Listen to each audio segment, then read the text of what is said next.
Thanks for staying tuned. Operatives of the Gombe Zonal Office of the Economic and Financial Crimes Commission, the EFCC, have arrested the Secretary to the State Emergency Management Agency, SEMA, Dr. Danlami Arab Rukuje, for alleged involvement in the diversion of materials meant for internally displaced persons, IDPs.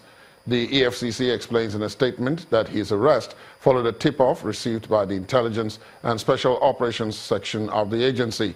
The materials, which include cans of paints and bags of cement, were donated to the state by the Presidential Committee on Northeast Initiatives for Reconstruction, but never made it to the IDP camps.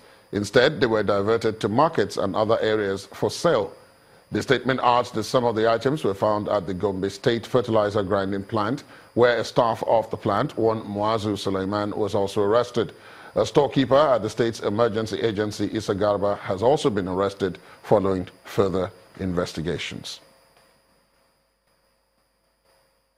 Residents of Adim community in Akpa district of Oturpo local government area of Benue State are asking the federal government to probe the abandoned construction of a 150-meter link bridge whose contract was awarded in 2013. According to the residents, they get cut off from civilization during the rainy season because the locally made footbridge is usually washed away by floods.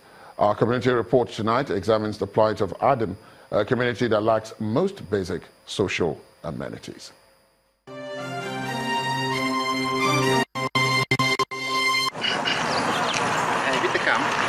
The signboard proudly welcomes a first-time visitor to Adim community, but that is probably where community's pride ends, as there is nothing else for the residents to beat their chest about.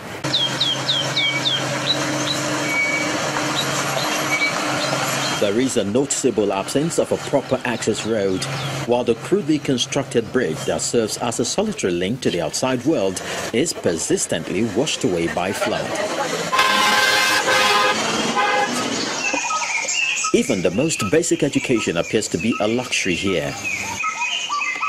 The Roman Catholic Mission School, established in 1932, is looking all of its 85 years, old, dilapidated and decrepit.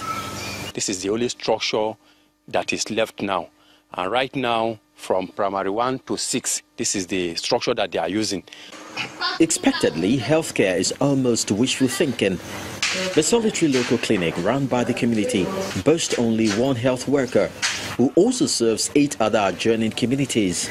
In this place, I'm taking care of this prevention of mother-to-child transmitted diseases, malaria treatment, minor ailments, AFP cases, surveillance, and focal person here. And when you get in the sense that it can't be that bad, the only bridge that links Adim to the outside world is swamped by the elements, especially when it rains. And for many years, this very bridge is always flooded. And there's no, sometimes for 3, 4, 5 months, we use canoe to pass. In an attempt to address this challenge, the Lower Benue River Basin Development Authority awarded a contract for the Adim Otupo Link Bridge in 2013. The pillar were erected, but the project was soon abandoned, leaving the community to its isolated fate once again.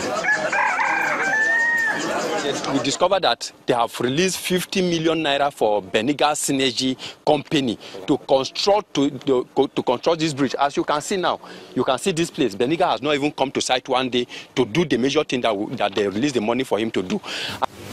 In its response, the managing director, Lower Benue River Basin Development Authority, says the initial contract had to be terminated on the ground of unsatisfactory performance. The contract was, as I said, terminated, but not to discourage or temper with the aspiration of the community. We awarded the contract to another contractor, Umbiti, all right? And the new contractor mobilized, he built a batcher, but the appropriation to have the work well done was not there. With the recent flood disaster in Benue State, the bridge has finally been washed away. For Adim community, a proper link bridge is more than just infrastructure. It carries the hopes of over 60,000 residents for a better life and improved contact with its neighbors. A stitch in time for them will save much more than 9.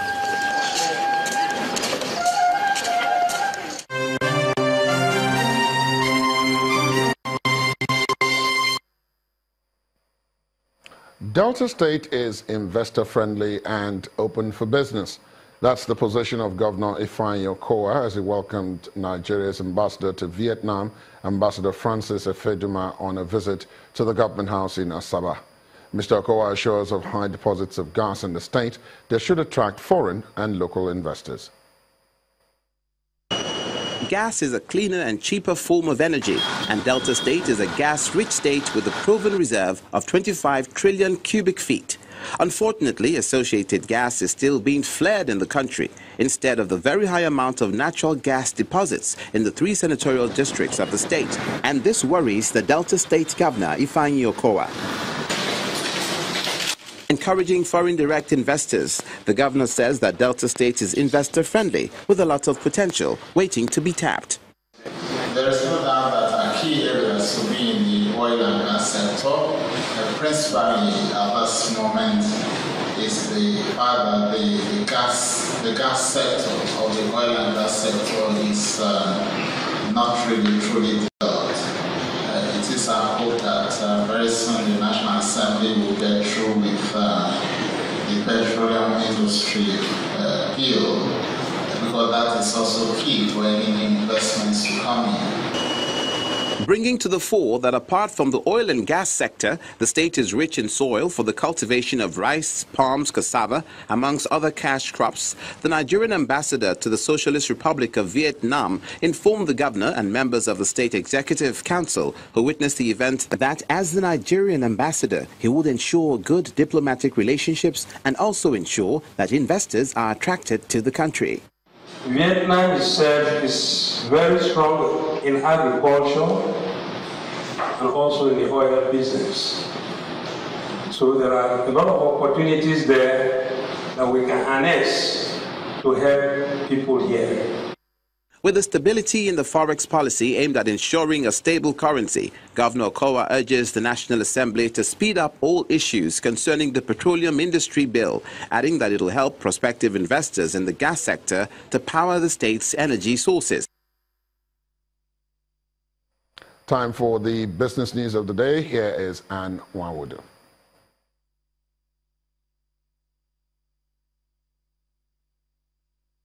You first. First Bank.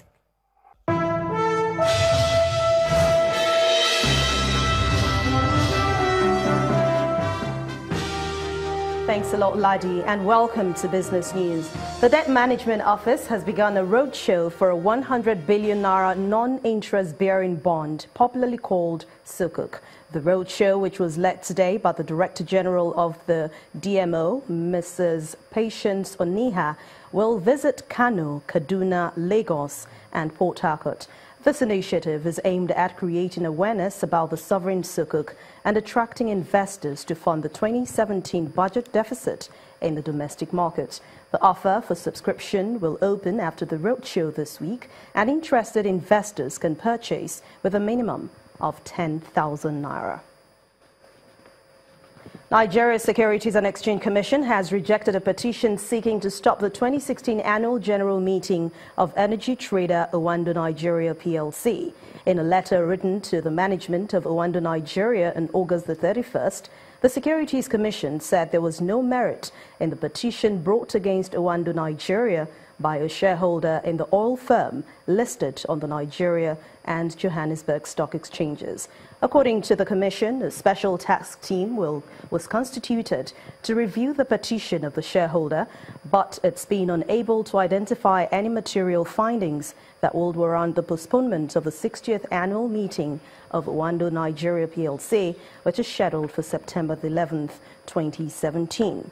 The management has therefore been asked to proceed with its meeting already scheduled.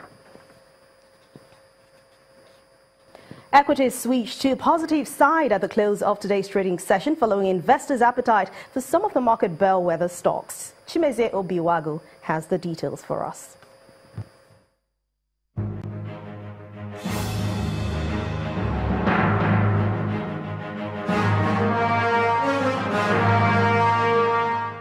Hello and welcome to the Stock Market Report.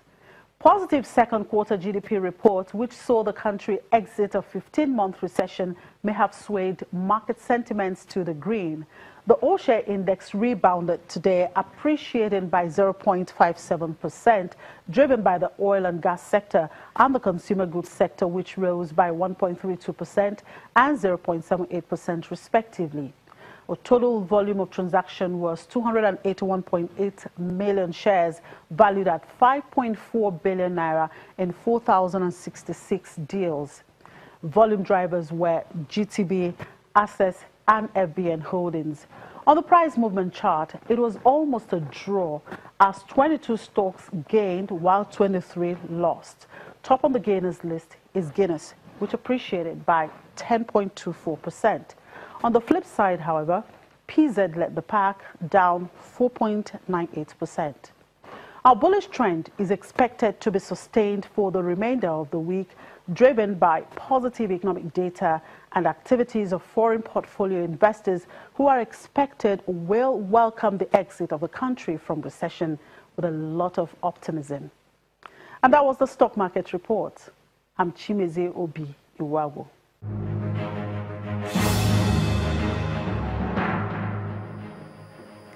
Thank you, Chimeze. U.S. stock markets ended today's session all in the green after President Donald Trump's plan to raise the country's debt limit and government funding for Hurricane Harvey. On the other hand, it's mixed performance for other major world markets. Let's see the numbers.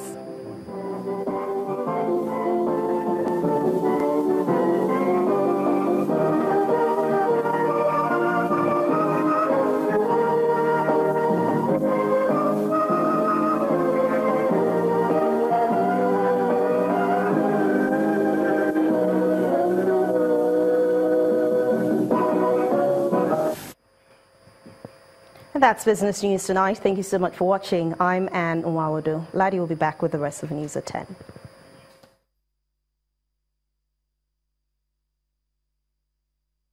You first.